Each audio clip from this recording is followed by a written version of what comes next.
বয়স বাড়ার সাথে সাথে মস্তিষ্কের কার্যকারিতা হ্রাস, শারীরিক অসুস্থতা, জীবনের নিয়ন্ত্রণ হারানোর অনুভূতি থেকে বৃদ্ধরা অনেক সময় অবুঝ ও একগুঁয়ে ধরনের আচরণ করতে পারেন।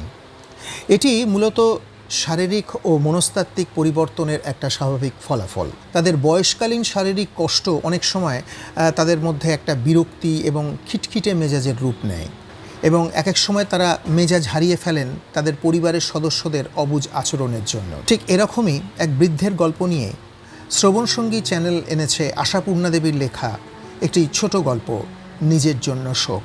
গল্পে অবিনাশের চরিত্রে আছি আমি, প্রবীর।